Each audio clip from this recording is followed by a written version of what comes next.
you how to edit your photo according to AP guidelines. I suggest Photoshop because we have it and it just does some nice things for you really quickly. Some students do this on their phone. It's totally up to you, but this is how I use Photoshop. So I'm running an older version of Photoshop that just has the regular crop tool. It does not have the perspective crop tool. So the crop tool, the regular crop tool, basically you swing in on the artwork like this. And the problem here is the keyholing. So if you look, when the photo is taken, it's wider at the bottom than at the top. And so if you know, crop in a bit, nobody is going to know that, but you're losing some of the artwork. So the easiest thing to do there is just take the picture the right way to begin with, and be careful to keep your camera, you know, parallel or level with the surface your photo is sitting on.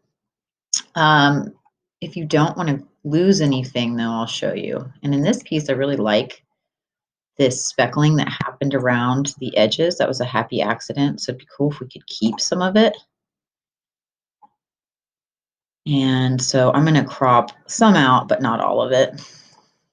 And then I hit check mark here. And then again, with the perspective grid, you're going to be able to drop anchor points and then it'll square that up for you, perspective crop, really well. But we can go to image and is it edit? Excuse me. Transform. Okay, my background layer is locked, so let me undo that. So Control T, transform, and instead I hold Control down, and that allows me to kind of stretch or mess with the edges, the anchor points. So this is similar to what that perspective crop will do for you. So I can get it squared up the way that I like. And I'm choosing to keep some of my speckling edge. For AP, crop out any bit of matte or anything that you would see along the edges. It doesn't belong. So you shouldn't be able to see the matte at all. And then a couple other things you can do.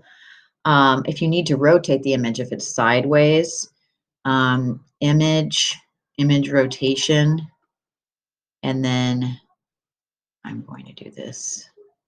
Definitely looks better the other way, but image rotation, 90 degrees. So let's say that's the way the piece is supposed to be viewed. It's not.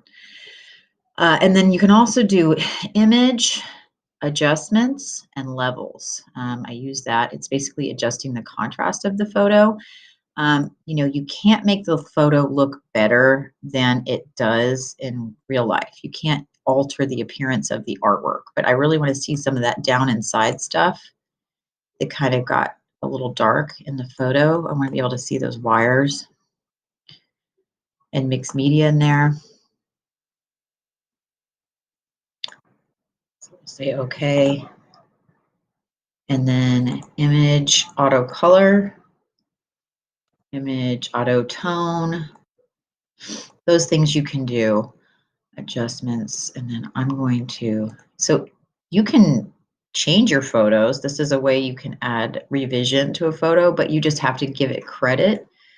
As far as if you alter the photo to look different than the artwork does it all, then you need to claim that as a material. So then I would add watercolor, pen and ink, cut paper, wire, and Photoshop as a media. But in this case, it looks just like it's supposed to. And now I can save it. I'm trying to think if there's anything else that you would want to do. I think that's pretty good. So when you go to File, Save As, you'll definitely want to save it in a folder. So you should make a landing spot for all your artwork, in which I have. And then instead of a Photoshop file, you're going to want to change it to a JPEG. And you can't title it anything with a period or any special characters. You can't do that. And then you hit save. And Here you want to look at your file size. So the largest file size that you can submit to AP is 3 megabytes, and I just try to keep it around 2. If your photo is bad, it's really low resolution, you can go up to image and image size. And here where you're seeing this is only 4 by, it's basically 5 inches by 5 inches. Well, I can bump the resolution up. And that's just going to make the pixels closer together, more pixels. So it's going to be a larger file size. So when I go to file save,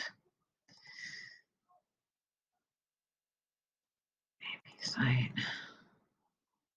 change it to a JPEG. Yes, I'm going to replace it.